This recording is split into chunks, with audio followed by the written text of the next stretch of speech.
In the previous episode, I gave you a guided tour of the new unit and I shared some of my visions on what I wanted to do, but now it's time to get cracking and do some work.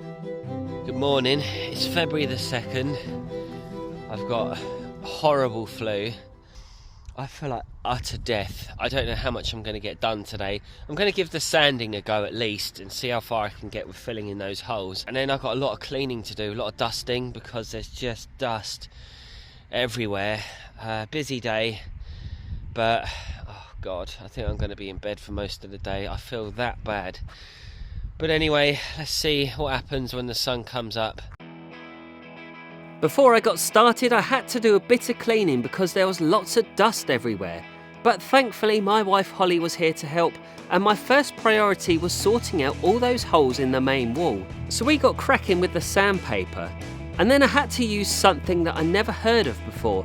And to be honest, when my dad said, "I've got you poly filler," I thought he was lending me a saucy DVD. Anyway, moving on, and it's time to fill all the holes. And this job didn't take too long, and it dried pretty much instantly. And I'm no DIY expert, but I think I did a fairly good job. But then again, I put it down to years of practicing making sandwiches.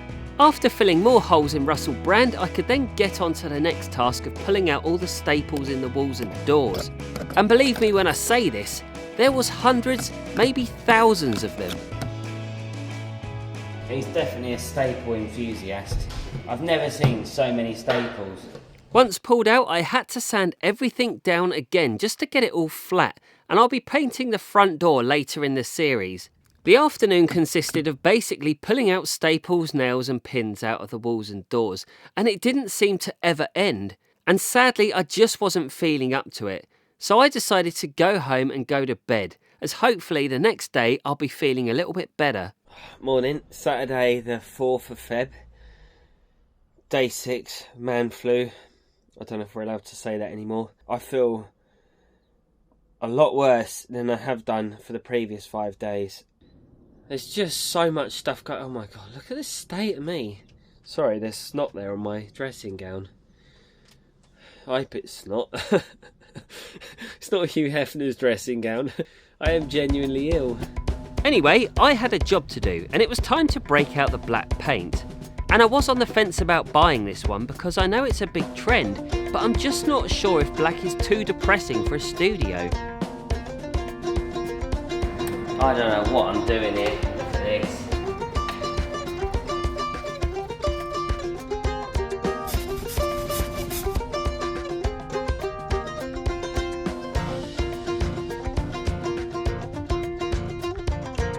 Because I kept getting in Holly's way, I got sacked from painting, and I carried on with removing the cobwebs from the ceiling, and wherever there was a spider, there was my mop.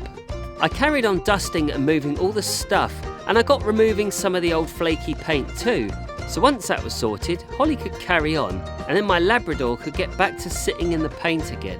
I stuck to the thing that I was good at, and that was cleaning, and I noticed a ton of overspray on the glass and the frames, so I used an old blade to scrape it off, and then I followed it up with a bit of multi-purpose cleaner on the window frames. And it was great to be productive. Even my cat came to see what was going on. Holly carried on with the painting, and I did a bit of sweeping up, but being the weekend, we still had our main job of parenting to do, so we couldn't leave the kids with my nan any longer, so we called it a day. So I got this midnight black. When I did the first layer, I wasn't that convinced. I thought it looked a bit tacky. And then I did a bit more research online, and I had a good look at all these other detailing studios. And a lot of them are the same thing. You've just got an empty blank space. All the walls are black. You've got your hex lights, and there's nothing else. It's not very welcoming. It doesn't feel very inviting. And for me, I think it's quite a depressing look. So what I'm going to do is I'm going to completely mix things up. We're going to try and get this unit to look a little bit more contemporary. Yes, I'm going to be keeping the midnight black, but no, I'm not going to be treating every single wall. So white ceiling, some black walls, black doors, and dark grey around that side. And hopefully, I think it's going to look pretty good. And I couldn't stand looking at the main garage door any longer, so I jumped straight on with the midnight black paint. And I wasn't going for a miracle here. I just thought surely it would look a lot better than leaving it as it is. I guess I could just paint the door, I don't know. It's not going to make any difference, is it? I just chuck it on. better than it was. I basically now come to the conclusion that I love black paint, and I used to always think, everybody said that black paint was always like gloomy and it looked miserable in your house, but in lighting like this, I actually think it looks pretty good. I've seen a lot of detailing studios which have the hex lights and they have the black walls, but because they've got no natural light coming in, which rightly so you don't really need to, it takes away that sense of openness. Does that make sense? It just feels like you're in this black, dark prison, and it doesn't feel very nice, if I'm honest. And I wouldn't want to work in one of those detailing studios. If I was confined to one room that was just all black walls with just these lights and nothing else to give it any character, I think I'll be really disappointed. I want to make this place more trendier than a Nando's. And I think it will be as well. The rate I'm going, I could charge 50 quid for a burger in here. It's going to be very stylish. Later that evening we managed to get another few hours in, so we focused on the grey walls and I couldn't resist doing even more cleaning.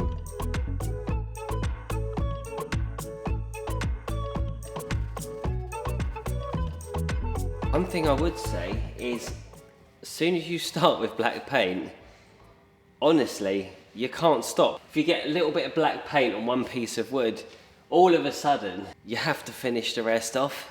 And I can't leave it. It's getting really frustrating, but all in all, it's coming up really well. It's fantastic, actually.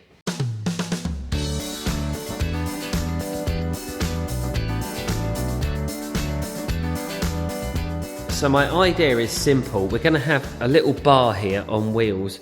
So just imagine it like a little desk, not like an alcohol bar or anything like that. It's going to be like a product showcase one. So when I'm doing a video, I've got this table in front of me where I can have all my goods. At the back there, I'm going to have products as well on display, but this still is going to be the pallet wall. I'm going to have loads of space here for more storage that I'm going to go for. And I'm going to have a giant curtain which is going to go along there, a big thick black one. I've got a company who's been in touch about doing the soundproofing, like for the, well, I'm not doing a podcast, but I'm not going to rule it out either. So I'm thinking of having loads of padding up here just to reduce some of that echo, because I think this is a real nice area. It's got so much potential. And I've even got space for storage up here, which is something I'm going to do as well. But all in all, it's coming on really well. I had a bit of an issue where I slapped so much paint on because I was getting eager. When I went to shut this, I ripped the paint off. So that's looking a bit tacky now. But I think what I'm going to do is probably replace this. But for now, I will think of something to do with this, because that doesn't look pretty. That's quite amateurish. But we'll see. I think it's because what I did was I put so much paint on and it's gone really thick.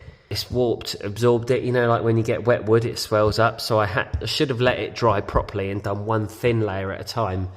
That's my own fault. But look at it. We're getting there. It's going to look good. I'm going to start on the white now. That's all going to be white. This, I'm going to put another piece of board there and sort that out because it's a bit ugly. I don't know what I'm going to do with this. It just looks like a bit of pudding, a bit of sponge. But one step at a time, Dave. One step at a time. Slight problem. I was going to do the white ceiling. So I got myself. I got the rollers. I got all that stuff. Yeah, look, that's amazing. Well done, Dave. Because I've got this. It's too bloody wide. Oh God, I've made some real cock-ups today, so I'm back on the cleaning instead, and this is just full of surprises because everywhere I go, I keep finding even more dirt.